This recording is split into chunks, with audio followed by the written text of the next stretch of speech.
Once upon a time, there was a little girl. She was about, not really that little, adolescent, 13, 12. She was on a hike with her girlfriend in the fall, and the leaves had all fallen down. Golden maple leaves carpeted the forest. And she and her girlfriend were talking, and before you know it, her girlfriend started stabbing her. But in the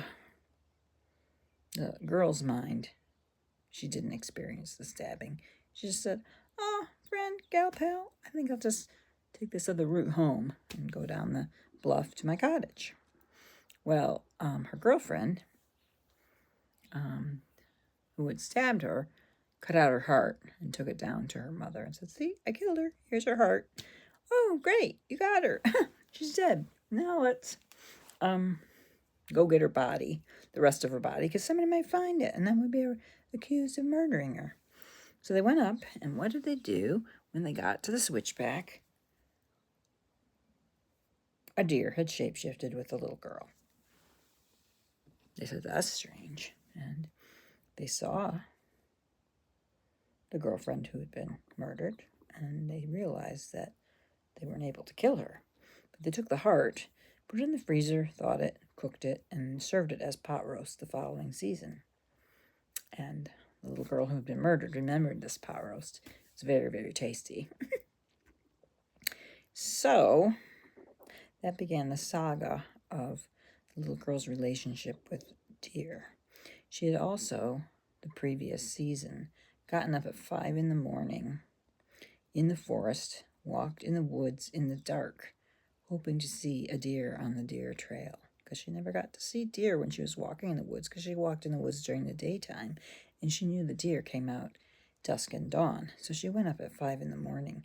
on the bluff so she could see a deer, and she did see one. She was very happy about that. So she had already set up a relationship with the deer prior to the deer shape-shifting with her. So then, fast forward 50 years, and she sees a huge buck, this little girl who's grown up now, on the side of the road in Penn Yan, New York. That's where she lived. And it was a mega buck. I mean, mythological buck.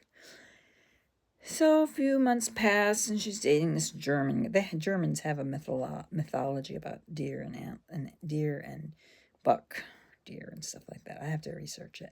But anyway, she gets struck. Her car gets struck by this huge mythological buck. And her boyfriend's in the car. He says, "Drive away, drive away." You don't leave the scene of an accident. And this little girl drove about 50 feet, and then she pulled over. She knew she had to wait for the police to come. But in that time that she pulled over, the spirit of the buck entered her to protect her, just like the doe had shapeshifted. And a few weeks later, when she was with this German man that she had been born of Nazis, that she was dating, she began, when they were being intimate, she began seeing imagery of him trying to shoot her. So the relationship didn't last. But the buck had been telling her he's not in your best interests, because he had entered her and was giving her messages, because that's how deer do that. You think the animals are separate from humans, but they're not. Consciously, they're very connected to all of us. So when the little girl drives around now in her car, she's an adult, she gets zapped in the eyes by phone apps, because phones are weapons, and she gets tongue sores and dry eyes. Unfortunately, all the deer all over the world suffer with dry eyes when she does. So they really want her to use her eye drops. This is all fantasy. Thank you.